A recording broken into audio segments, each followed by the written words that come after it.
Welcome to अधिकारी code. 72nd BPSC के लिए दृष्टि, ध्यय, खान जीएस और परफेक्शन आईएएस के सारे टेस्ट यहाँ उपलब्ध हैं और साथ ही करंट अफेयर्स के सारे सोर्सेज। अभी सब्सक्राइब करें। Good morning viewer.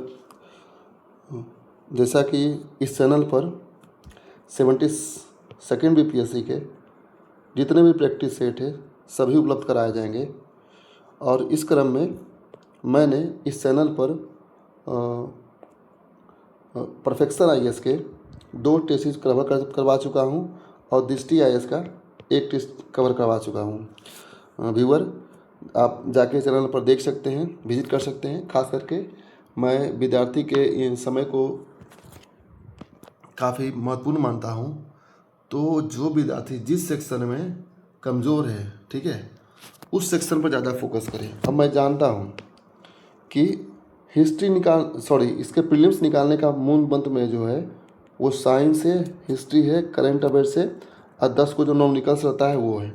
यही इस प्रीलिम्स निकालने का मूल मंत्र है। इस मूल मंत्र को जो धारण कर लेगा उसका निकलना कन्फर्म है। तो मैं एक बार फिर से करता हूँ कि बीपीएससी को निकालने के लिए यही मूल मंत्र है कि हिस्ट्री पर फोकस करें, जितना हो सके साइंस पर फोकस करें, करंट अफेयर्स पर फोकस करें और 10 के 10 जो क्वेश्चन मैथ्स के रहते हैं या रीजनिंग के रहते हैं वो आपके बनने चाहिए। आपके प्रीलिम्स निकालने में कभी भी कठिनाई नहीं होगी, चुटकी में निकल जाएगा वो प्रीलिम्स, मैं बता रहा हूँ। इस पर फोकस करें और इसके लिए आपको जितना प्रैक्टिस सेट करना होगा, जितना पढ़ना होगा, उतना एफर्ट आप लगाइए, अपने अनुसार लगाइए। ओके, जो चलते हैं बिना किसी देर का। हाँ, एक चीज़ और मैं बताना चाह रहा हूँ कि पिछले बार मैंने वीडियो जो डाला था उसमें थोड़ा फ्रेमिंग में दिक्कत हो गया था, कुछ क्वेश्चन नहीं दिख रहे थे ऊपर से, तो इसके लिए सॉरी। मिलते हैं, चलते हैं, आगे बढ़ते हैं और मिलते हैं। क्वेश्चन शुरुआत करते हैं क्वेश्चन नंबर 1 से। क्वेश्चन नंबर 1 क्या कह रहा है? यदि हम किसी लकड़ी के बक्से पर 400 न्यूटन का क्षैतिज बल लगाते हैं तो वह फर्श पर चलना प्रारंभ करने की अवस्था में ही हो तो सीमांत घर्षण बल कितना होगा? क्वेश्चन क्या कह रहा है? यदि किसी हम लकड़ी के बक्से पर 400 न्यूटन का क्षैतिज बल लगाते हैं तो वह फर्श पर चलना प्रारंभ करने की अवस्था में ही हो, ठीक है, तो सीमांत घर्षण बल कितना होता है? देखिए, इसको पढ़ने के लिए 2-3 चीज़ पढ़ना पड़ेगा आपको। पहले सीमांत घर्षण क्या होता है, ठीक है, सीमांत घर्षण क्या होता है, और एक है आसन्न गति। आसन्न गति मतलब इम्पीडिंग मोशन। आसन्न गति को क्या बोलते हैं? Impending motion. ओके, अब इसको पढ़ते हैं, थोड़ा सा एक्सप्लेन कर देते हैं, क्योंकि क्वेश्चन अच्छा है काफ़ी। देखिए, जब कोई ऑब्जेक्ट, मान लीजिए ये ढलान है, ठीक है, और एक ऐसा पोजीशन जो इसको बोलते हैं मीन पोजीशन में चला जाए ऑब्जेक्ट, जहाँ से थोड़ा सा भी पुश करने पर या पुल करने पर ये ऑब्जेक्ट लुढ़क के नीचे चला है, ठीक है, एक संतुलन की अवस्था में हो। कैसा हो? एक संतुलन की अवस्था में ये ऑब्जेक्ट रहता है। तो ऐसे में जब कोई वस्तु गति प्रारंभ करने की अवस्था में होती है तो उसे ही क्या माना जाता है कि वह इम्पेंडिंग मोशन की अवस्था में है, ठीक है। और जब सीमांत घर्षण होता है, सीमांत घर्षण बराबर जो होता है स्थैतिक घर्षण। सीमांत घर्षण को ही कहते हैं स्थैतिक घर्षण।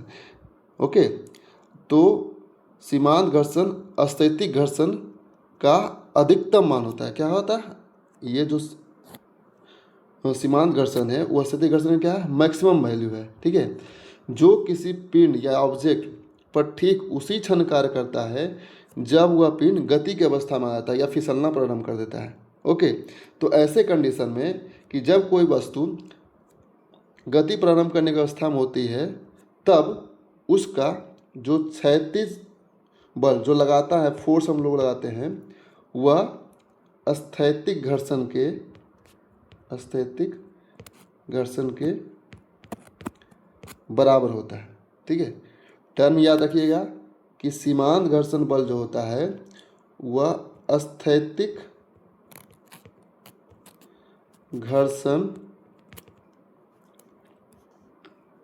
का अधिकतम मान होता है, ठीक है, अधिकतम मान होता है। ओके, यानी कि अगर 400 न्यूटन का क्षैतिज घर्षण बल लगा रहा है तो सीमांत घर्षण बल भी 400 न्यूटन का ही रहेगा। नेक्स्ट क्वेश्चन,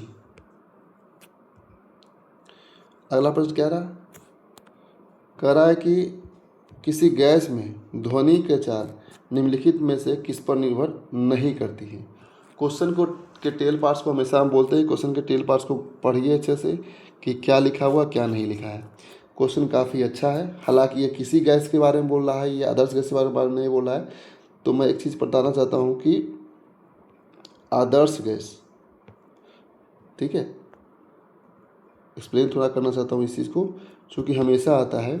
आदर्श गैस का जो होता है फार्मूला क्या होता है, PV इज इक्वल टू होता है nRT। Okay, PV is equal to nRT होता है। अब यहाँ पर आदर्श गैस के लिए 3 समीकरण दिए गए, जैसा कि आपको पता है। एक है चार्ल्स का, है ना, चार्ल्स का, बॉयल का और अवोगाद्रो का। अब चार्ल्स के नियम में प्रेशर क्या रहता है, नियत रहता है, और बॉयल के नियम में टेम्परेचर क्या रहता है, नियत रहता है। एवोगाड्रो के नियम में क्या आता है, प्रेशर और टेम्परेचर दोनों कांस्टेंट रहते हैं। तो इस अनुसार से चार्ल्स के नियम का जो समीकरण हम देखते हैं, कहता है क्या कि नियत दाब पर क्या कर रहा है, प्रेशर यहाँ क्या है, कांस्टेंट है, ठीक है। नियत दाब पर किसी निश्चित द्रव्यमान वाली गैस का आयतन जो होता है उसके परम ताप के क्या होता है, समानुपाती होता है। ओके, अब दूसरा क्या कर रहा है, बॉयल का नियम। बॉयल का नियम क्या करता है, बॉयल के नियम में क्या होता है, कांस्टेंट। मैं बार बार कर रहा हूँ, टेम्परेचर कांस्टेंट होता है, ये क्वेश्चन पूछ देता है, ठीक है। तो V वेरेजेस क्या होता है, I/P, यानी किसी निश्चित द्रव्यमान वाली गैस का आयतन उसके दाब के व्युत्क्रमानुपाती होता है। चलिए, एवोगाद्रो में क्या होता है, एवोगाद्रो में रहता है प्रेशर भी नियत रहेगा और टेम्परेचर भी कांस्टेंट रहता है। तब किसी निश्चित द्रव्यमान वाली गैस का जो आयतन होता है उसके मोलों की संख्या के बराबर होता है। और इस तरह से जब हम निकालते हैं तो V बराबर जो होता है, क्या हो जाएगा, फॉर्मूला हो जाएगा T इंटू N बाई क्या हो जाएगा, P। ओके, अब इसको जब ये कांस्टेंट टूटता है तो V इज इक्वल टू जाता है RTN। अगर N को बाहर कर देते हैं तो बाई क्या हो जाएगा, P। ये इधर मल्टीप्लाई हो जाएगा तो PV इज इक्वल टू क्या होगा, nRT। ओके, नेक्स्ट अब कह रहा है क्या चीज़, क्वेश्चन क्या कर रहा है, किसी गैस में ध्वनि की चाल निम्नलिखित में से किस पर निर्भर नहीं करती है। टेल पार्ट में देखिए क्या नहीं करती है, दाब पर, तापमान पर, आर्द्रता पर, माध्यम के घनत्व पर। अब प्रयास नहीं किया गया, ऑप्शन आपको बताना है। तो देखिए, आर्द्रता पर करेगा, माध्यम के घनत्व पर भी करेगा, तापमान पर भी करेगा। देखिए इसके सूत्र होते हैं, अगर तापमान के करते हैं तो क्या होता है कि अगर हम 1 डिग्री टेम्परेचर बढ़ाते हैं, ओके, 1 डिग्री टेम्परेचर को बढ़ाएंगे तो वायु में ध्वनि का जो चाल हो जाएगा वो 0.61 मीटर पर सेकेंड बढ़ेगा। याद रखना इसको, कितना बढ़ेगा, 0.61 मीटर बढ़ेगा। फार्मूला निकालते हैं, जो ध्वनि का चाल जो होता है वायु में, चूँकि गैस की बात कर रहा है, कितना होता है 331.3 प्लस 0.61 T।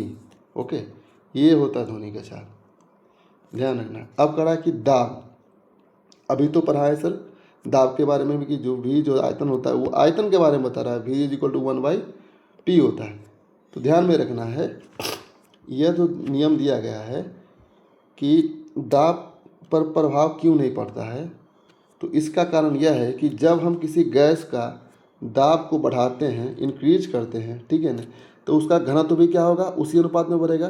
डेंसिटी जो होगा वो भी क्या होगा, उसी अनुपात में बढ़ेगा, जिससे जो P है यानी दाब जो है और घनत्व जो है का प्रभाव एक दूसरे को क्या करता है, बैलेंस कर देता है, ठीक है, एक दूसरे को संतुलित कर देता है। फलतः दाब बढ़ाने पर गैस में ध्वनि की चाल का कोई प्रभाव नहीं करता है, कोई प्रभाव नहीं पड़ता है। ओके, अब देखिए ध्वनि की चाल को मापेंगे तो under root gamma P by क्या होता है, रो होता है, यानी इसको बढ़ाएंगे तो ये भी बढ़ेगा, ठीक है ना। यहाँ P जो होगा वो गैस का दाब हो जाएगा और ये जो हो जाएगा गैस का घनत्व हो जाएगा, ठीक है, ध्यान रखना। अब अभी गामा को समझते हैं, गामा क्या है, तो गामा जो है वो एडियाबैटिक कांस्टेंट है, ठीक है ना। रुद्धोष्म हिंदी में बोलते हैं रुद्धोष्म नियतांक। इस रुद्धोष्म नियतांक का फॉर्मूला क्या होता है, गामा का क्या होता है, ध्यान में रखिएगा आप लोग, CP/CV। अब यहाँ CP क्या होता है, CP कह रहा है, देखिए क्या था, CP/CV। तो CP जो है स्थिर दाब पर, ये देखना है, ध्यान रखना है, स्थिर दाब पर विशिष्ट ऊष्मा, ओके। और CV जो होगा वो स्थिर आयतन पर विशिष्ट ऊष्मा। CV स्थिर आयतन पर, CP स्थिर दाब पर विशिष्ट ऊष्मा होती है, ओके। बस यही बताना था। चलिए आगे बढ़ते हैं। काफ़ी अच्छा क्वेश्चन था, इसलिए आंसर क्या हो जाएगा इसका, A हो जाएगा। अगला प्रश्न क्या कर रहा है क्वेश्चन, क्या कर रहा है, नेक्स्ट। यदि किसी तार के सिरों के बीच विभवांतर 50 वोल्ट है तथा आवेशों को गति कराने में किया गया कार्य 100 जूल है, तो तार में कितने कूलम आवेश प्रवाहित होता है। क्वेश्चन काफ़ी अच्छा है। तो ध्यान रखना है कि किए गए कार्य जो होता है, विभवांतर होता है और आवेश जो होता है, इन तीनों में एक संबंध होता है। संबंध क्या होता है, संबंध हो जाए कि जब W यानी कार्य जो होता है वो विभवांतर और आवेश के गुणनफल के इक्वल होता है, ओके। यानी कि अगर यहाँ Q के बारे में पूछ रहा है, विभवांतर कितना है, V कितना है, 50 है, और आवेश की गति में किया गया कार्य जो W है वो कितना है, 100 जूल है। इस प्रकार अगर हम Q निकालते हैं फॉर्मूला से, तो Q इज इक्वल टू क्या हो जाएगा, W/V यानी 100/50, कैंसिल कैंसिल 2 हो जाएगा, यानी 2 कूलम, ओके। चलिए अगला पढ़ते हैं। अगला प्रश्न क्या है, कह रहा है किसी लेंस की क्षमता निम्नलिखित में से किस पर निर्भर करती है। लेंस की क्षमता यानी कि P जो है, पावर जो है, आपको पता है किस पर डिपेंड करती है, ये कह रहा है क्वेश्चन। लेंस की वक्रता पर, लेंस से ऑब्जेक्ट की दूरी पर, लेंस पर आपतित प्रकाश की तीव्रता पर। ऑप्शन डी है देखी जा रही वस्तु के रंग पर। किस पर करेगी, तो ध्यान रखना है कि पावर जो होता है वह उसके फोकल लेंथ के व्युत्क्रमानुपाती होता है, ठीक है। यानी कि किसी लेंस की फोकल दूरी लेंस सामग्री के अपवर्तनांक और उसकी सतहों की वक्रता त्रिज्या पर निर्भर करती है। याद रखना है कि लेंस की जो फोकल दूरी F जो है, जो वहाँ बताए थे अभी हम, वो दो चीज़ पर डिपेंड करता है। किस पर, तो उसके अपवर्तनांक कितना हो उसका, उस पर ध्यान रखना है, और सतहों की वक्रता पर। तो यहाँ ऑप्शन में एक ही दिया है लेंस की वक्रता पर, इसलिए आंसर हो जाएगा सही। यदि लेंस की वक्रता को हम बढ़ाते हैं तो उसकी फोकस दूरी क्या हो जाएगी, घट जाएगी।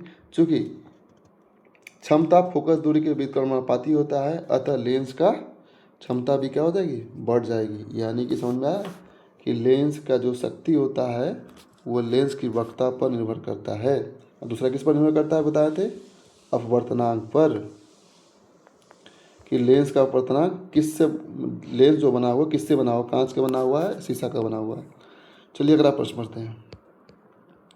क्वेश्चन नंबर 5 कह रहा है कि मुक्त रूप से गिरते किसी पिंड की गतिज ऊर्जा निरंतर बढ़ती है, उसमें ऑप्शन दिया हुआ है, ए ऊर्जा संरक्षण के सिद्धांत का उल्लंघन होता है, ऑप्शन बी ऊर्जा संरक्षण के सिद्धांत का उल्लंघन नहीं होता है, गुरुत्वाकर्षण बल का उल्लंघन होता है, गुरुत्वाकर्षण बल का उल्लंघन नहीं होता है। खैर ऑप्शन इनको बनाने नहीं आया, ऐसा नहीं और है नहीं देना चाहिए था, फिर भी क्वेश्चन बहुत अच्छा है। कह रहा है क्या कि मुक्त रूप से गिरते किसी पिंड की गतिज ऊर्जा निर्भर करती है, निरंतर बढ़ती है।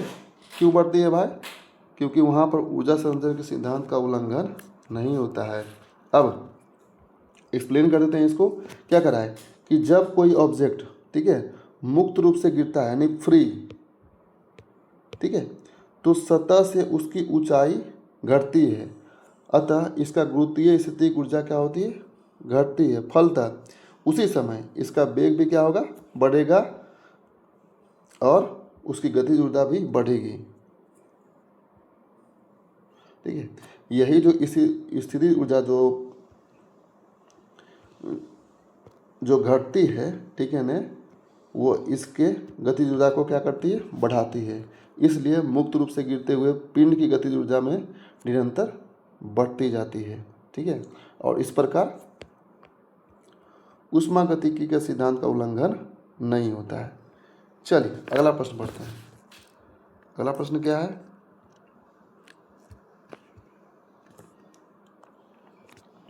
कह रहा क्या, किसी विद्युत परिपथ में ओवरलोडिंग कब होती है। ओवरलोडिंग कब होती है, ऑप्शन पढ़ते हैं, जब विद्युत आवेशित तार और उदासीन तार प्रत्यक्ष संपर्क में आ जाते हैं, जब एक ही सॉकेट में बहुत अधिक उपकरण जोड़ दिए जाते हैं। ऑप्शन सी कह रहा है कि जब आपूर्ति वोल्टेज उल्लंघनीय रूप से कम हो जाता है। ऑप्शन डी कर रहा है कि जब स्विच बंद स्थिति में रहता है। बताइए किस कंडीशन में होता है ओवरलोडिंग। तो सिंपल सी बात है, जब उसमें अत्यधिक उपकरण जोड़ देंगे तो ओवरलोडिंग हो जाएगा शायद। ठीक है, अगला प्रश्न, क्वेश्चन नंबर 7 क्या कर रहा है। क्वेश्चन नंबर 7 कह रहा है कि विराम के जरूरत का उदाहरण बताइए। कह रहा है क्या है, बस के अचानक ब्रेक लगाने पर यात्री की ओर विराम के जरूरत के बारे में कह रहा है। ठीक है, ऑप्शन ए, बस के अचानक ब्रेक लगाने पर यात्री का आगे की ओर गिरना। बस के अचानक चलने पर यात्री के पीछे की ओर गिरना। बिल्कुल सही है भाई, बस स्थिर रहेगा, ठीक है ना, तभी ना विराम की जरूरत अवस्था पाएगा। गतिज में रहेगा तो वो हो जाएगा क्या, गतिज के जरूरत का उदाहरण। ये है गतिज के जरूरत का उदाहरण और ये है विराम के जरूरत का एग्जाम्पल। ठीक है, तो इसलिए आंसर क्या हो जाएगा, बी। अगला प्रश्न क्या कर रहा है, कह रहा निम्नलिखित में से कौन सा एक विद्युत चुंबकीय विकिरण में प्रक्षेपित ऊर्जा स्पेक्ट्रम का सर्वोत्तम वर्णन है। क्या कह रहा है, यह ऑप्शन पढ़ते हैं। कह रहा ऑप्शन, यह केवल दृश्य परास में निरंतर होता है। ओके, दूसरा कह रहा है कि यह सभी तरंगों हेतु ऊर्जा स्तरों का एक विविक्त समुच्चय है। ठीक है, ऑप्शन क्या, इसमें रेडियो तरंगों से लेकर गामा किरणों तक आवृत्तियों का एक विस्तृत परास सम्मिलित होता है। बिल्कुल सही है, कहाँ, गामा किरण से लेकर के स्पेक्ट्रम पर क्या पाए जाते हैं, और ये स्पेक्ट्रम है तो स्पेक्ट्रम में क्या है, स्टार्टिंग में गामा किरण से लेकर के रेडियो वेव तक इस चीज़ को वर्णन करता है। यानी आंसर क्या हो जाएगा इसका, सी। अगला प्रश्न क्या कह रहा है, कोणीय संवेग का विमीय सूत्र निम्नलिखित में से किसके समान होता है। बताइए किसके समान होता है, बल आघूर्ण का, प्लांक नियतांक का, आवेग का, पृष्ठतनाव का। ऑप्शन ई है, प्रयास नहीं किया गया। अब चलिए पढ़ते हैं। कोणीय संवेग का जो सूत्र होता है क्या होता है, L इज इक्वल टू होता है m into V into R. Okay, यानी m मतलब मास हुआ, तब मास का क्या हो जाएगा, m हो जाएगा।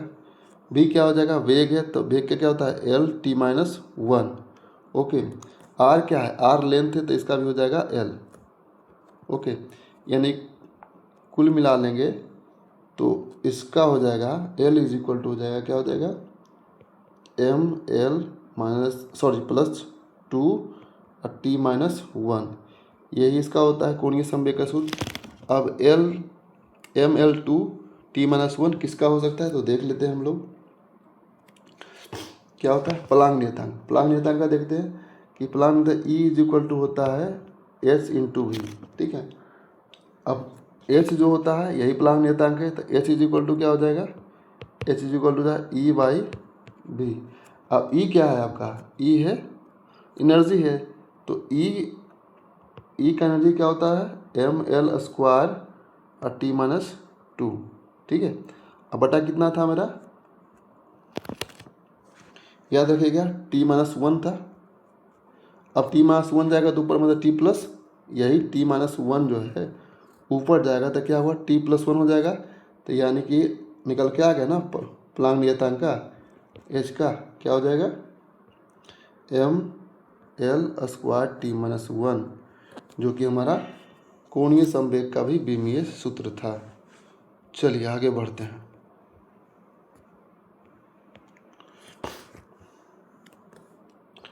एक्सप्लेन करेंगे तो बहुत ज़्यादा समय लग जा रहा है मुझे लगता है। अभी लगभग हो चुके हैं कितना, अप्रॉक्स 20 मिनट तो हो चुका है। तो कंटिन्यू पढ़ते हैं, आगे बढ़ते हैं हम लोग, ठीक है, कोशिश करते हैं हम। चलिए पढ़ते हैं। किसी तरल गतिकी के अध्ययन में निम्नलिखित में से कौन अस्थायी प्रवाह में श्यान बलों की भूमिका का सर्वोत्तम वर्णन करता है? ऑप्शन ए कह रहा है, क्वेश्चन 2 बार रिपीट कर लेते हैं, ठीक है। क्या कर रहा है? एक तरल गतिकी के अध्ययन में निम्नलिखित में से कौन अस्थायी प्रवाह में श्यान बलों की भूमिका का सर्वोत्तम वर्णन करता है? इन्हें अपेक्षित कर दिया जाता है क्योंकि प्रवाह अश्यान होता है। ऑप्शन बी, ये उस दर को प्रभावित करते हैं जिससे प्रवाह बदलती सीमा स्थितियों के अनुरूप समायोजित होता है। ऑप्शन सी, ये केवल अस्थायी अवस्था की परिस्थितियों में महत्वपूर्ण होते हैं। ऑप्शन डी, ये प्रवाह वेग की परवाह किए बिना नियत रहते हैं। बताइए कौन सा आंसर सही होगा? तो आंसर होगा बी, कि ये उस दर को प्रभावित करते हैं जिससे प्रवाह बदलती सीमा स्थितियों के अनुरूप समायोजित होता है। अगला प्रश्न क्या कर रहा है? किसी पदार्थ का म्यूरिएटिक एसिड के नाम से जानता है। किस पदार्थ को म्यूरिएटिक एसिड के नाम से जानता है? ऑप्शन पढ़ते हैं। Hydrochloric acid, sulphuric acid, nitric acid, acetic acid. Answer क्या हो जाएगा? आंसर हो जाएगा आपको हाइड्रोक्लोरिक एसिड को, ठीक है। देखिए म्यूरिएटिक जो शब्द है वो शब्द आया है म्यूरिया से। किससे आया है? म्यूरिया से, ठीक है ना, जिसका अर्थ होता है लवण जल या खारा जल, ठीक है। क्योंकि हाइड्रोक्लोरिक एसिड जो होता है मूलतः साधारण नमक से प्राप्त होता है, इस वजह से इसका नाम रखा गया है म्यूरिएटिक एसिड। चलिए अगला क्या है? कृत्रिम वर्षा या मेघ विजन मुक्तः कौन उत्तरदायी है? तो सोडियम क्लोराइड या सिल्वर आयोडाइड, सल्फर ऑक्साइड और nitrogen oxide. Option C, methane और कार्बन मोनोऑक्साइड, हीलियम आर्गन। प्रयास नहीं किया गया। ऑप्शन बताइए कौन सा सही हो जाएगा? तो मेघ विजन तकनीक का उपयोग बादलों में उपयुक्त कणों को प्रवेश कराकर वर्षण को बढ़ावा देने के लिए होता है। इसमें उपयोग किया जाता है सिल्वर आयोडाइड का। तो सिल्वर आयोडाइड कहाँ है? यहाँ है। और सोडियम क्लोराइड का ऑप्शन क्या हो जाएगा? ए सही, 12 का ए। चलिए 13 नंबर पढ़ते हैं। करा क्या? ऑक्सी लिपलैंटिन धातु यौगिक का उपयोग किसके उपचार हेतु किया जाता है? ठीक है, मधुमेह के लिए, उच्च रक्तचाप या कार्सिनोमा या जीवाणु संक्रमण, या प्रयास नहीं किया गया। बताइए कौन सा आंसर हो जाएगा जल्दी? तो ऑक्सालिपलैंटिन धातु का जो उपयोग किया जाता है वो कार्सिनोमा नामक कैंसर रोग के लिए किया जाता है, ठीक है, जिसमें एक ये जो है ना प्लेटिनम आधारित कैंसर रोधी औषधि है। ओके, इसमें प्लेटिनम पाया जाता है। अगला क्वेश्चन, साबुन को पारदर्शी बनाने हेतु सामान्यतः किस रासायनिक यौगिक का उपयोग किया जाता है? Option A glycerine, option B sodium chloride, option C potassium hydroxide, option D titanium hydroxide. Question फिर से बढ़ते हैं कि साबुन को पारदर्शी बनाने हेतु सामान्यतः किस रासायनिक का उपयोग किया जाता है? तो वो किया जाता है ग्लिसरीन का, ठीक है ना, जिसको ग्लिसरॉल भी बोला जाता है, ठीक है। ओके, अगला प्रश्न क्या कर रहा है? क्वेश्चन कह रहा है क्वेश्चन कि ग्रीष्मकाल में मिट्टी के बर्तनों में जल प्रायः क्यों रखा जाता है? तो मिट्टी के बर्तनों में जल प्रायः क्यों रखा जाता है? तो ऑप्शन इसका बी होगा कि बाष्पीय शीतल का सुगम बनाने हेतु रखा जाता है मिट्टी के बर्तनों में, ताकि जल ठंडा रहे। ओके, अगला क्वेश्चन, निम्नलिखित में से कौन गैसोलीन में समानता प्रयुक्त ऑक्टेन बूस्टर है? तो गैसोलीन में समानता ऑक्टेन बूस्टर कौन होता है? तो याद रखना है, मिथाइल टट ब्यूटाइल ईथर, MTBE हींग गैसोलीन में क्या होता है, समानता प्रयुक्त होने वाला ऑक्टेन बूस्टर है। ओके, अगला क्वेश्चन, नेक्स्ट अगला क्वेश्चन क्या है, कह रहा है कि PHBB यानी पॉली बीटा हाइड्रोक्सी ब्यूटरेट को बीटा हाइड्रोक्सी बैलिरेट को मुक्तः किसके उपयोग में इस्तेमाल किया जाता है, इसको बताइए। PHBB poly beta hydroxy butyrate को बीटा हाइड्रोक्सी बैलिरेट, इसका उपयोग कहाँ किया जाता है, तो इसका उपयोग किया जाता है चिकित्सकीय प्रत्यारोपण और नियंत्रित औषधि विमोचन प्रणालियों में।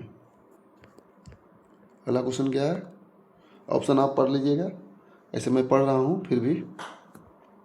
कौन सा एक कथन एल्काइन के रासायनिक व्यवहार को सर्वोत्तम वर्णन करता है। ऑप्शन 1, यह एक संतृप्त हाइड्रोकार्बन है जो समानता अभिकर्मकों के प्रति निष्क्रिय होता है। क्वेश्चन कह रहा है कि कौन सा कथन एल्काइन के रासायनिक व्यवहार का सर्वोत्तम वर्णन करता है। एक, ये संतृप्त हाइड्रोकार्बन है जो अधिकांश अभिकर्मकों के प्रति निष्क्रिय होता है, इनमें कम से कम एक कार्बन त्रिआबंध होता है तथा ये रासायनिक रूप से क्रियाशील होते हैं। ओके, ये एल्केन के समान केवल प्रतिस्थापन अभिक्रियाओं के माध्यम से अभिक्रिया करते हैं, ये हाइड्रोजनीकरण अभिक्रिया नहीं करते हैं। बताइए कौन सा सही है।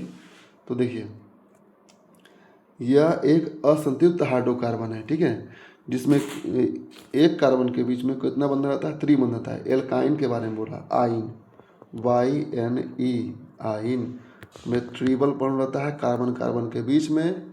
ओके, समझ में आ रहा है। इसमें क्या रहेगा, एक सिग्मा बॉन्ड रहेगा और 2 पाई बॉन्ड रहेगा। क्या रहेगा, एक सिग्मा बॉन्ड और 2 पाई बॉन्ड। चलो ठीक है, और ये क्या रहते हैं, काफ़ी दुर्बल रहते हैं।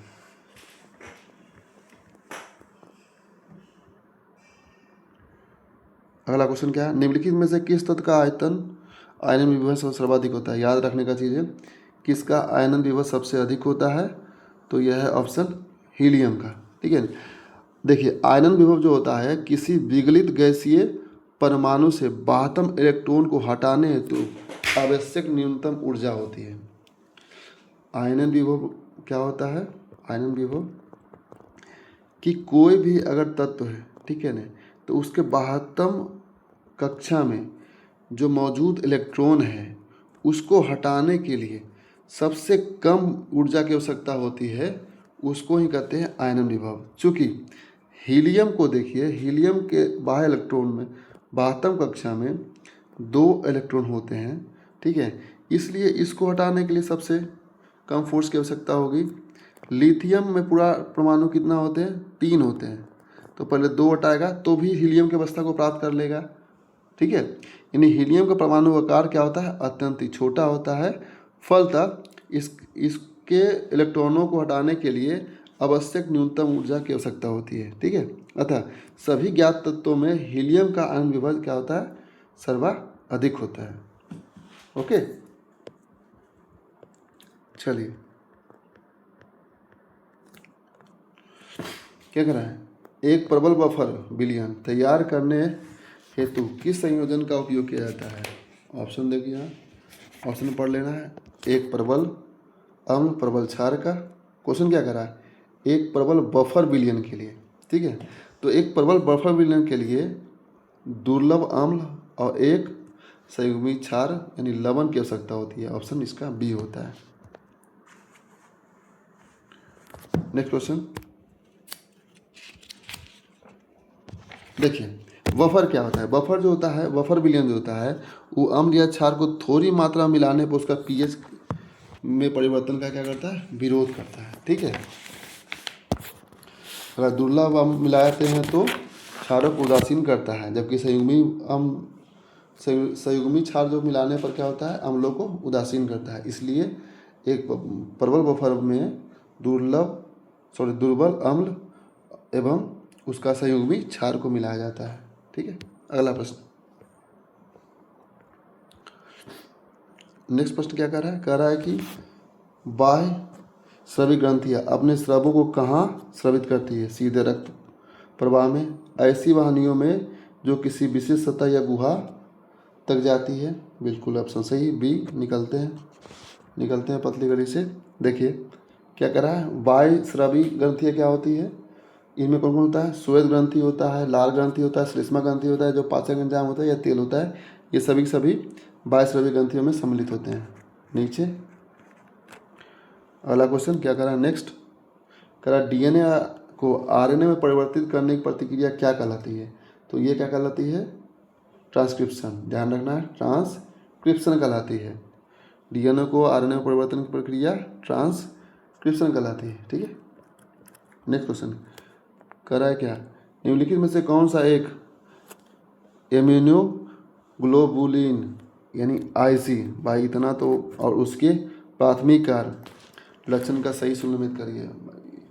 अब एक हिंदी विद्यार्थी या फिर जो जनरल की तैयारी करने वाला है उसके लिए थोड़ा डिफिकल्ट हो जाता है, लेकिन क्या करना, रटना तो पड़ेगा बाबू। ठीक है, तो ऑप्शन इसका क्या हो जाएगा? ए सही। आईजीए जो होता है स्रवो यानी आंसू, लार, श्लेष्मा की प्रमुख एंटीबॉडीज होता है। ठीक है, और आईजीएच जो होता है वो रक्त का सर्वाधिक प्रचुर एंटीबॉडी होता है। ये दूध गलत दिया है, ठीक है ना, होगा क्या? स्तन दूध गलत दिया है, होगा क्या? इसमें रक्त का प्रचुर एंटीबॉडी होता है। आईजी हो जाएगा रक्त का, ठीक है, आईजी हो जाएगा, आईजीए हो जाएगा आंसू, लार और श्लेष्मा का। आईजीएम जो हो जाएगा वह प्राथमिक प्रतिरक्षा यानी डब्ल्यूबीसी का हो जाएगा, ये गलत है। ठीक है, और आईजीई जो हो जाएगा वह एलर्जी अनुक्रिया का, ये उल्टा है दूसरे का। ठीक है, अगला प्रश्न रट लो भाई, रट लो, रटना भी जरूरी है। नहीं रटेगा इसको तोता की तरह इसको रटना कि आईजीजी में रक्त का सर्वाधिक प्रचुर एंटीबॉडी बनता है। ओके,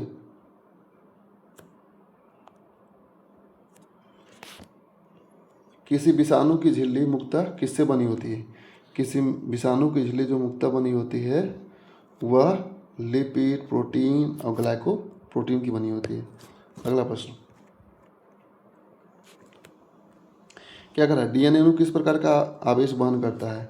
तो डीएनए अणु जो होता है वह ऋणावेश को वहन करता है। ठीक है, अगला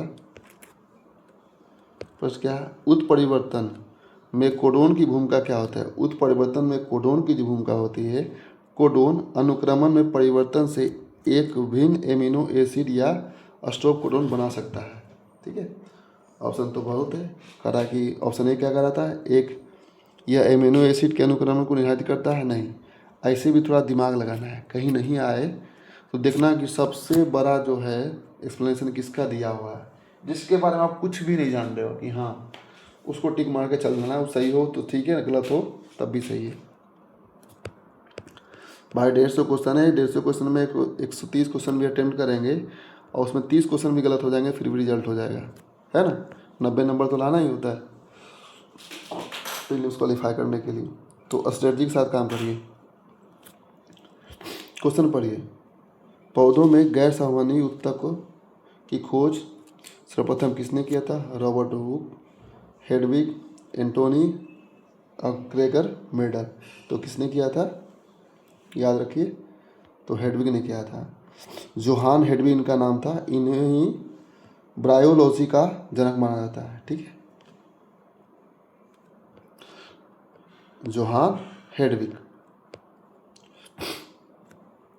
किस फल की बायफलवित्ति का उपयोग किया जाता है? बायफलवित्ति का उपयोग किसका करते हैं? आम का? नहीं, तो मध्य है, केला मध्य है, टमाटर, सेब। क्या सेब सही है या टमाटर सही? कौन सा है? टमाटर सही। ठीक है ना। देखिए, फलवित्ति में 3 तरह का आता है। एक फलवित्ति जिसको एपीकार्प बोलते हैं, एवं मेसोकार्प होता है जो मध्य फलवित्ति होता है, और एक होता है इंडोकार्प होता है। तो टमाटर जो होता है वो एपीकार्प का एग्जाम्पल वाली चीज़ है। ठीक है,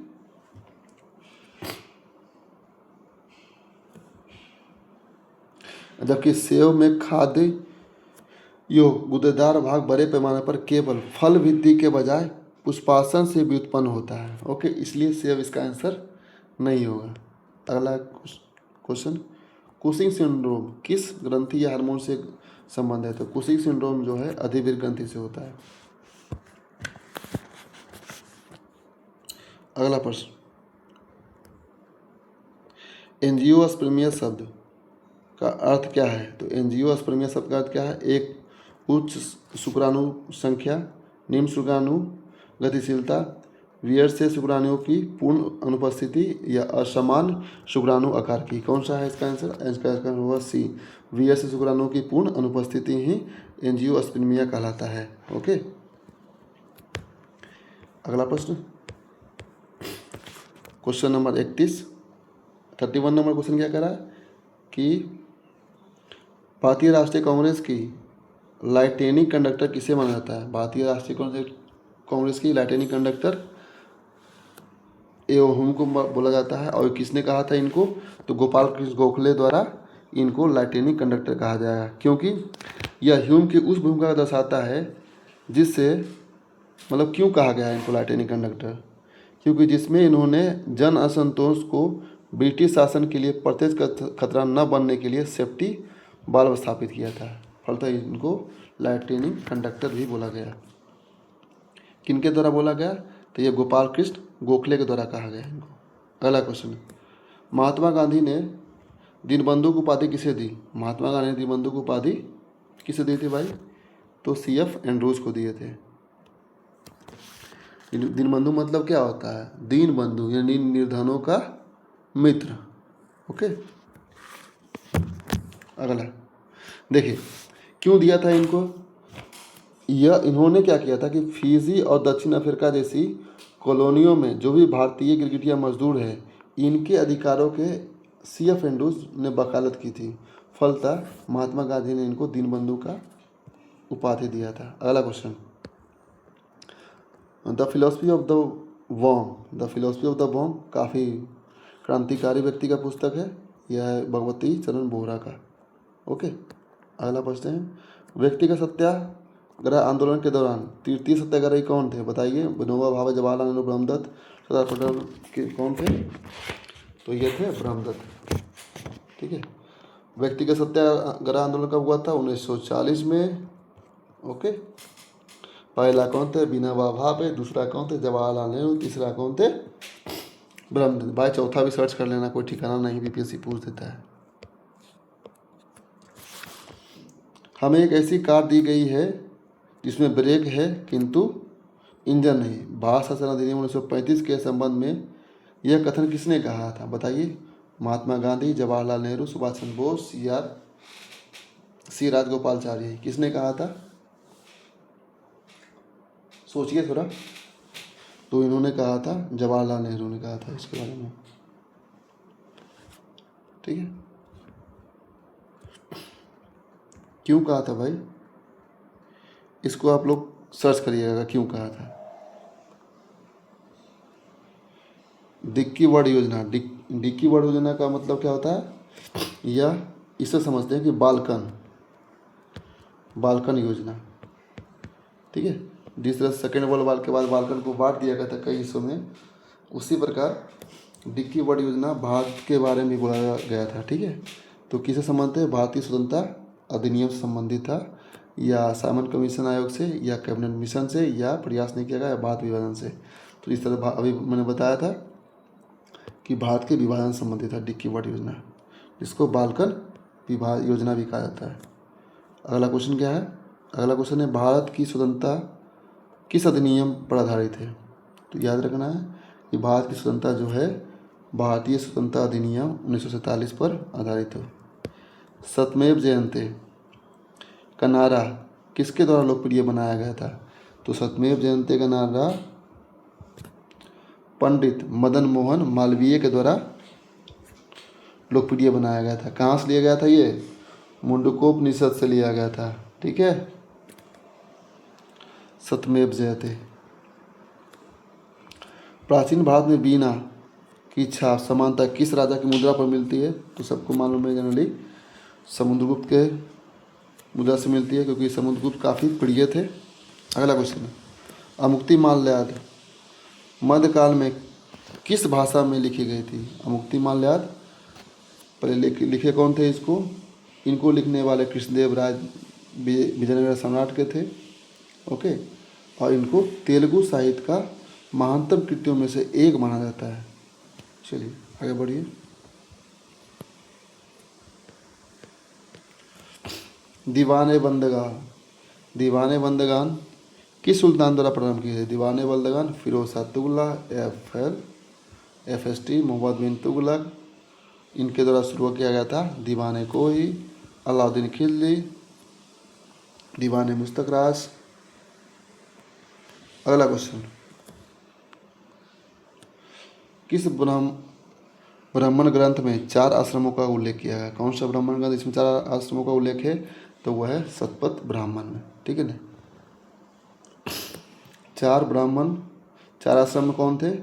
तो वही ब्रह्मचर्य, गृहस्थ, वानप्रस्थ और संन्यास। ओके, अगला प्रश्न, क्वेश्चन नंबर 43 नंबर क्वेश्चन क्या करा है? व्यक्तिगत सत्याग्रह आंदोलन में द्वितीय सत्याग्रही कौन थे? अभी मैंने पढ़ा था। दूसरा जवाहरलाल नेहरू थे, तीसरा ब्रह्मदत्त, पहला विनोबा भावे। अगला क्वेश्चन, दुई स्पा सी स्पा की प्रणाली किस मुगल सम्राट से संबंध है?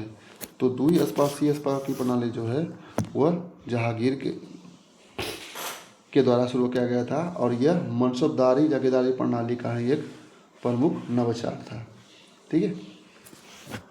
अगला क्वेश्चन,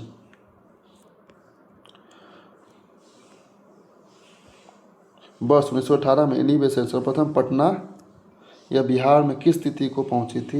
ये क्वेश्चन काफ़ी इम्पोर्टेंट है कि पटना में जो होम रूल आंदोलन चल रहा था उसी समय एनी बेसेंट आए थे और यह जो आए थे वो 18 अप्रैल 1918 में 2 बार आए थे। याद रखना है कि 2 बार आए थे। एक बार 25 जुलाई 1918 को आए थे और एक बार 18 अप्रैल 1918 को आए थे।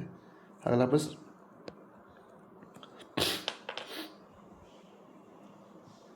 क्या करा है? भीमराव अंबेडकर के संबंध में निम्नलिखित कथनों पर विचार करिए। क्या करा है? इन्हें 15 अगस्त 1947 को स्वतंत्र भारत के प्रथम विधि एवं न्याय मंत्री के रूप में नियुक्त किया गया था। इन्होंने वर्ष 1942 से 1946 तक वायसराय की कार्यकारिणी परिषद में श्रम सदस्य के रूप में कार्य करता था। वे वर्ष 1938 के त्रिपुरिया अधिवेशन में भारतीय राष्ट्रीय कांग्रेस के अध्यक्ष चुने गए थे। ना, ये तो नहीं चुने गए थे इन्होंने। ठीक है, ये तो गलत था। ऑप्शन क्या हो जाएगा? 1 और 2 सही है, बाकी 3 गलत है, यानी इसका आंसर ए हो जाएगा। ओके, आंसर क्या होगा? ए हो जाएगा। अगला प्रश्न,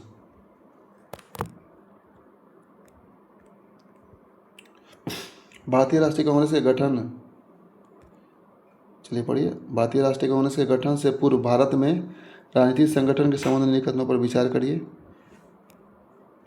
भारतीय राष्ट्रीय कांग्रेस के गठन से पूर्व कौन सा का राजनीतिक संगठन था, उनके बारे में विचार करिए। उनको कालानुक्रम क्या था इसको दर्शाइए। कह रहा है पूना सार्वजनिक सभा का गठन। तो पूना सार्वजनिक सभा का गठन कब किया गया था? तो ये जहाँ तक मुझे ध्यान है ये 70 के आसपास, कभी कहीं 67 भी लिखा रहता है, कहीं कहीं 70 भी लिखा था, 1870 के आसपास। ओके, ब्रिटिश इंडियन एसोसिएशन का गठन कलकत्ता में 1851 में किया गया था। ओके, लंदन में ईस्ट इंडिया एसोसिएशन का गठन, तो लंदन में ईस्ट इंडिया एसोसिएशन का गठन कब हुआ था? ये दादा भाई नौरोजी ने किया था इनका 1866 के आसपास। ओके, और कलकत्ता में इंडियन एसोसिएशन का गठन 1876 में किसने किया था? सुरेंद्र नाथ बनर्जी और आनंद मोहन बोस के द्वारा।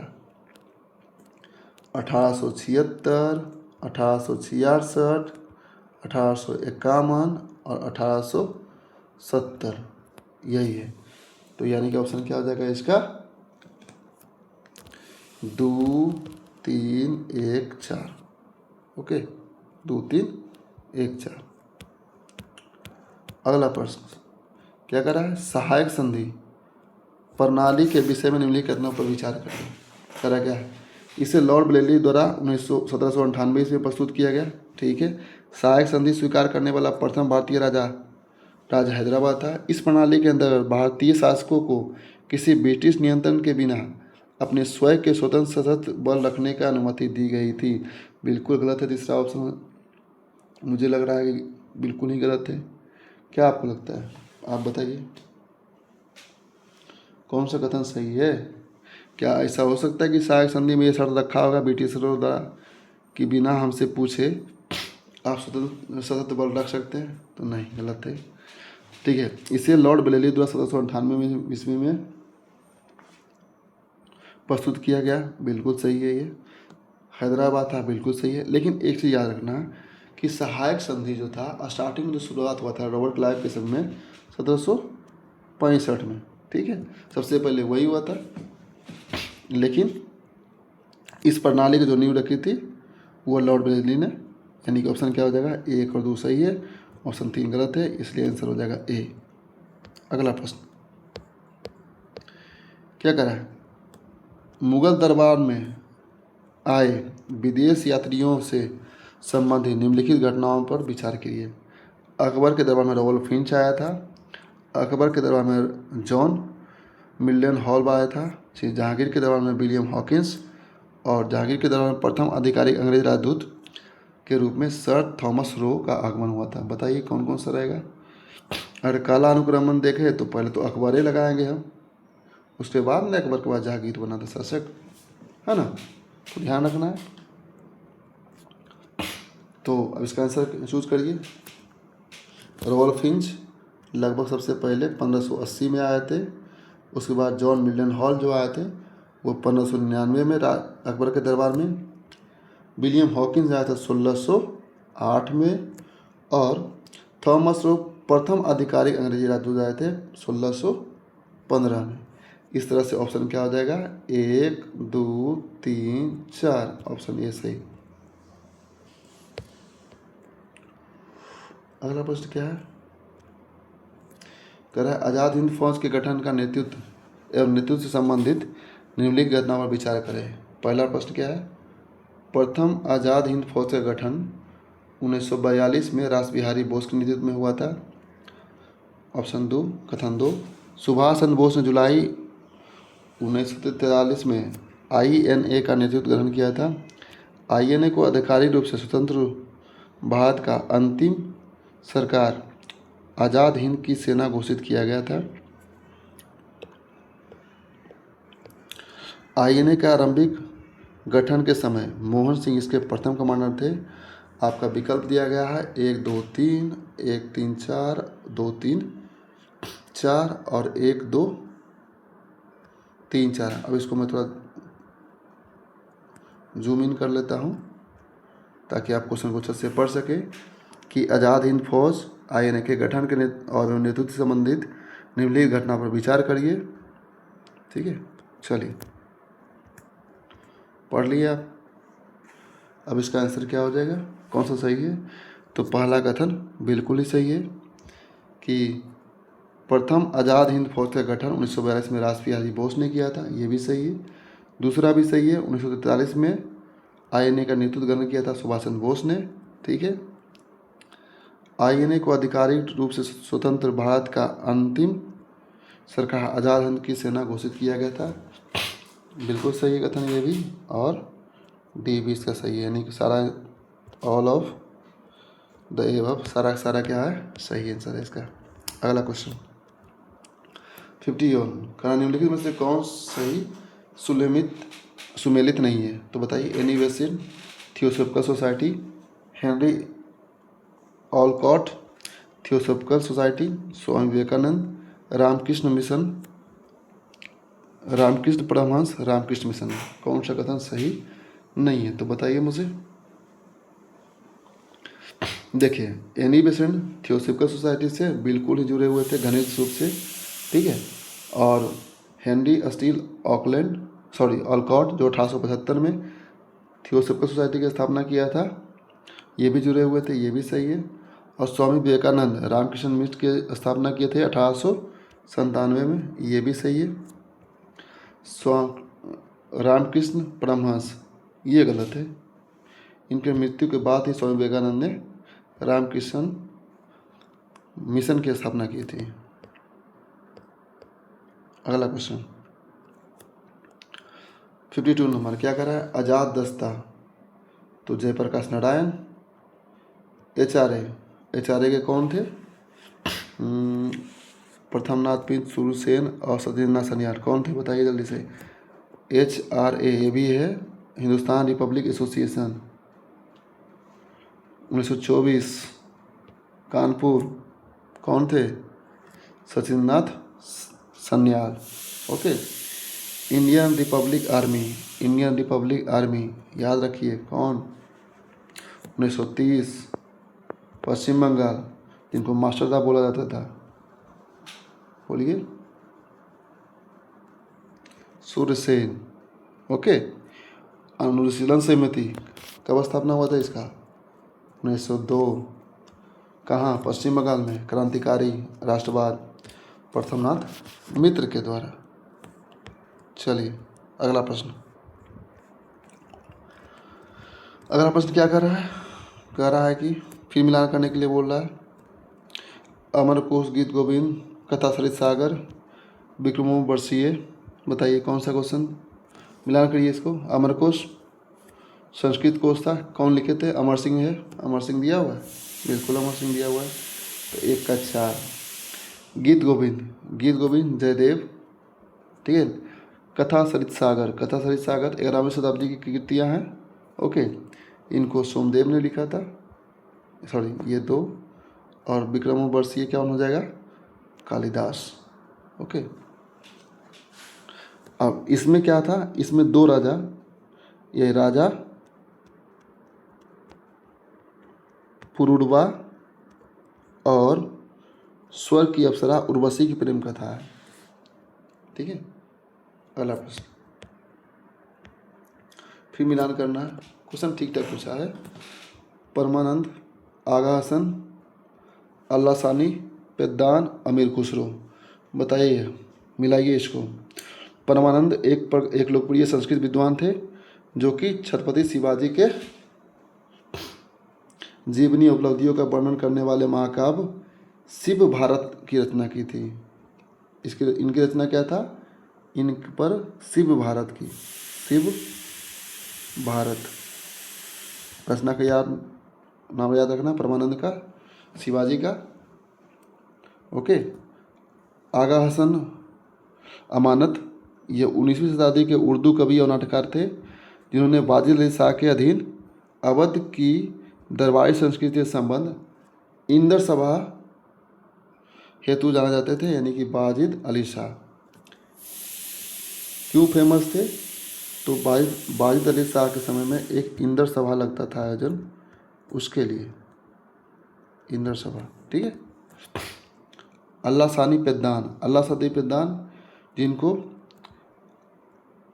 आंध्र कविता का पितामह भी कहते थे और कृष्णदेव के दरबार के अष्टदिग्गज के प्रमुख तेलुगु कवि थे, तो कृष्णदेव राय के हो जाएगा। अमीर खुसरो को पता ही है, अलाउद्दीन खिलजी, तूती हिंद।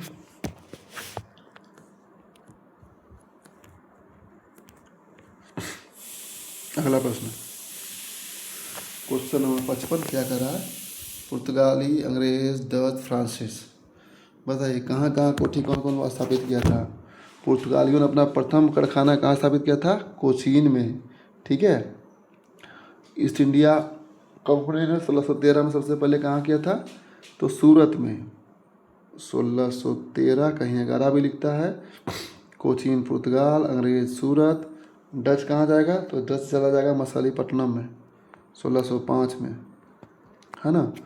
और ये तो 1668 में सूरत में भी। ओके, आंसर मिला लीजिएगा। अब क्रेज जल संधि किसे जोड़ती है? तो क्रेज जल संधि जोड़ती है काला सागर और ओजोब सागर को। काला सागर और ओजोब सागर को। अगला प्रश्न है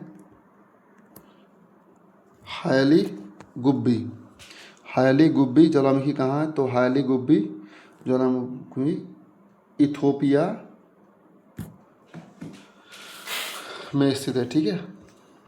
अगला क्वेश्चन, निम्नलिखित में से किस जल संधि को पेलोपोनीज का द्वार कहा जाता है? पेलोपोनीज का द्वार किस जल संधि को कहा जाता है? तो ये कोरी जलसंधि को। ठीक है,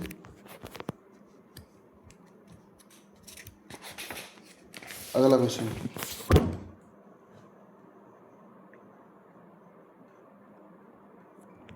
क्वेश्चन 58 और 59 नंबर क्वेश्चन क्या करा है कि वृक्ष संवर्धन से तात्पर्य क्या है? शैल निर्माण का अध्ययन, वृक्ष और झाड़ियों का कृषि, और मध निर्माण का विज्ञान, मधुमक्खियों का विज्ञान। क्या हो जाएगा? तो वृक्ष और झाड़ियों का विज्ञान या कृषि, सॉरी।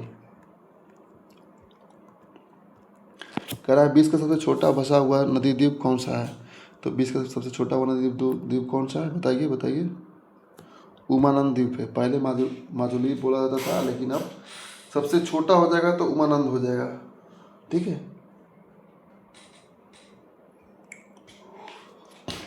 यहाँ पर और अन्य द्वीप है, कौन है? माजुली द्वीप भी है, असम में ही है भाई, कहीं और जाने की जरूरत नहीं। अभी तो असम में काफ़ी ज़्यादा तबाही आया हुआ है, जिसको हो सके जितना मदद करना है करें वहाँ पर जाके। ठीक है, कर्णप्रयाग किस दो नदियों का संगम है? कर्णप्रयाग जो है वो अलकनंदा और पिंडर नदी का संगम स्थान है। ठीक है, ऑप्शन ए 61 का। 62 मौलिंग राष्ट्रीय उद्यान, जो मौलिंग राष्ट्रीय उद्यान है वो कहाँ स्थित है? तो मौलिंग राष्ट्रीय उद्यान अरुणाचल प्रदेश में स्थित है। ठीक है, IUCN में कितने प्रकार की श्रेणियाँ हैं? जो रेड लिस्ट जारी करता है IUCN, उसमें 9 प्रकार की मान्यता दिया गया है, और 9 को लिख दूँ क्या? चलिए लिख देने का प्रयास करते हैं। देखिए 9 में कौन है? एक है एक्सटिंक्ट, पूरे तरह से विलुप्त हो चुका है। दूसरा है जो वाइल्ड से एक्सटिंक्ट है, ठीक है ना, एक्सटिंक्ट इन वाइल्ड हो जाएगा। तीसरा है क्रिटिकल रेयर, फिर चौथा है इंडेंजर्ड, ठीक है, फिर वल्नरेबल 1 2 3 4, और ये 5वां है। फिर है नियर थ्रीटेन एंटी 7, फिर लिस्ट मतलब कि न्यून चिंतनीय, और फिर DD जिसके बारे में कोई आंकड़ा प्राप्त नहीं है, फिर NE जिसका मूल्यांकन नहीं किया जा सकता है। यही 9 प्रकार का जिसको IUCN की विभिन्न कैटेगरियों में बांटा गया है।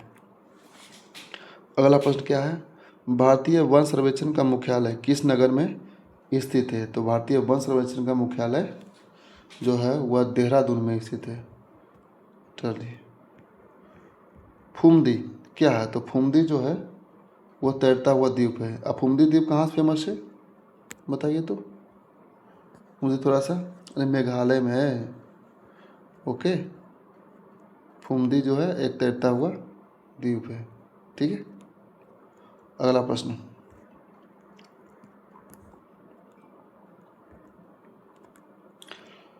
पहला लाइकेन पार्क किस राज्य में स्थित है? तो पहला लाइकेन पार्क उत्तराखंड में स्थित है। अगला नेक्स्ट क्वेश्चन कह रहा है भारत में राष्ट्रीय उद्यानों के विषय में निम्नलिखित पर विचार करिए। 2026 तक देश में कुल 107 राष्ट्रीय उद्यान था। क्या ये सही है? हाँ बिल्कुल कथन सही है ये। ठीक है ना, ये अन्य संरक्षित क्षेत्रों की तुलना में उच्च स्तर का संरक्षण प्रदान करता है। हाँ ये बिल्कुल सही है ये भी। इसकी स्थापना प्रबंधन मुक्त वन जीव संरक्षण अधिनियम 1972 के प्राधिकार के अंतर्गत आता है। हाँ ये भी सही है कथन 1 2 3 तीनों सही है, इसलिए आंसर हो जाएगा इसका D। ओके, आंसर क्या हो जाएगा? D हो जाएगा। अगला प्रश्न, नेक्स्ट क्वेश्चन कह रहा है मिलान ने कह रहा है कि हेडक्वार्टर कहाँ का है? यूनेप का, IUCN का, WWF का, IPCC का। तो IUCN का मुख्यालय कहाँ हो जाएगा? स्विट्जरलैंड ग्लांड में। कहाँ ये है? और यूनेप का हो जाएगा कहाँ? नैरोबी केन्या में। चलिए, फिर WWF का विश्व वन्यजीव कोष का मुख्यालय वही ग्लांड स्विट्जरलैंड में, और IPCC का जिनेवा स्विट्जरलैंड में। नेक्स्ट क्वेश्चन, फिर मिलान करने के लिए क्वेश्चन है वेमनार, रेणुका, चिल्का और सांभर कहाँ कहाँ है? तो वेमनार तो आपको पता है केरल में है, रेणुका आपका हिमाचल प्रदेश में है, चिल्का आपको उड़ीसा में है और सांभर राजस्थान में। ओके, अगला प्रश्न, जलीय जीवों के विषय में निम्नलिखित पर विचार करिए। न्यूस्टन जलीय सतह पर रहने वाला असंलग्न जीव है। फेरीफाइटन तनों और पत्तियों में संलग्न रहते हैं। प्लवक जलधाराओं के साथ बहने वाले सूक्ष्मजीवी सूक्ष्मदर्शी जीव है। और नेक्टन जल स्तंभ में तैरने वाला प्राणी है। कौन सा कथन सही है, जल्दी बताइए ये क्वेश्चन। चलिए बिल्कुल फिर से पढ़ते हैं कि जलीय जीवों के समय कौन सा कथन सही है। तो न्यूस्टन बिल्कुल जलीय सतह पर रहने वाला संलग्न जीव है, करेक्ट है आंसर। पेरीफाइटन तनों और पत्तियों से संलग्न रहते हैं, बिल्कुल सही है। और प्लवक जलधाराओं के साथ बनने वाले एक सूक्ष्मदर्शी जीव है, बिल्कुल सही है। और नेक्टन जो है जल स्तंभ पर तैरने वाला सही है। उपरोक्त में सभी के सभी कथन क्या है, करेक्ट है। अगला क्वेश्चन है, प्रायद्वीपीय नदियों के संबंध में निम्नलिखित कथनों पर विचार करिए। प्रायद्वीपीय नदियाँ भारी वर्षा के कारण सदा नीरा होती है, नहीं ऐसा नहीं, सदा नीरा बसी के बजाय ये मौसमी होती है। पहला तो कथन गलत हो जाएगा प्रायद्वीपीय नदी के बारे में, ठीक है। नर्मदा और ताप्ती डेल्टा बनाती है, नहीं ये एस्चुरी बनाती है, यानी ज्वार नदमुख बनाती है, दो भी गलत हो जाएगा। ये नदियाँ अपेक्षाकृत सीधा मार्ग बनाती है, हाँ ये सही है, सीधा मार्ग बनाती है। और इनका अफवाह बेसिन हिमालय नदियों की तुलना में छोटा होता है, बिल्कुल सही है। हिमालय नदियों की तुलना में इनका अफवाह बेसिन छोटा होता है। 3 और 4 सही है। क्वेश्चन नंबर 72 क्या कर रहा है, चक्रवात तेज, चक्रवात अम्फान, चक्रवात फानी, चक्रवात तितली, इनका नाम आपको बताना है। इनका नाम कौन कौन रखा है इसके बारे में, हालांकि थोड़ा सा ही पुराना है लेकिन फिर भी सही है। तो चक्रवात तेज भारत ने रखा है, चक्रवात अम्फान इनका नाम थाईलैंड रखा है इसका, चक्रवात फानी ये बांग्लादेश और चक्रवात तितली पाकिस्तान। ओके, नेक्स्ट क्वेश्चन, मिलान करना है। NH-19, NH-27 Porbandar, NH-44 Srinagar और NH दिल्ली चेन्नई। और संपर्क करने वाले नगर में कौन कौन सुनिर्मित है, ये देखिए। NH-19 क्या दिल्ली से उड़ता है, बिल्कुल सही है। NH पोरबंदर सिलचर से, गुजरात के पोरबंदर से असम के सिलचर तक विस्तृत है, ठीक है। यह दिल्ली से कलकत्ता, पोरबंदर से सिलचर और श्रीनगर से कन्याकुमारी तक NH-44 सबसे लंबी है, बिल्कुल सही है। और NH-48 दिल्ली से चेन्नई को जोड़ती है। सब के सब कथन सही है भाई। इस सब क्वेश्चन को भी याद रखना होगा। जो नेशनल हाईवे है मुख उसको कुछ कुछ को याद कर लेना है, ठीक है ना। भारत की सबसे छोटी नदी बेसिन कौन है? सबसे छोटी नदी बेसिन जो भारत का है वह है आपका अरवदी नदी। इस नदी का बेसिन राजस्थान के अलवार ज़िले में ही सीमित है। ओके, कहाँ है ये? तो राजस्थान का अलवर डिस्ट्रिक्ट में, ठीक है। अगला क्वेश्चन क्या है, ब्लू लाइन किन दो देशों के बीच स्थित है? तो ब्लू लाइन जो है वह लेबनान और इजराइल के बीच है, ठीक है फ्रेंड्स। आज के लिए इतना ही रखता हूँ। अब नेक्स्ट जो 75 क्वेश्चन बचे हुए उसको अगले वीडियो में मैं अपलोड कर दूँगा। तब तक के लिए मेरे चैनल को लाइक करें, सब्सक्राइब करें, शेयर करें और मन लगा के पढ़ाई करें।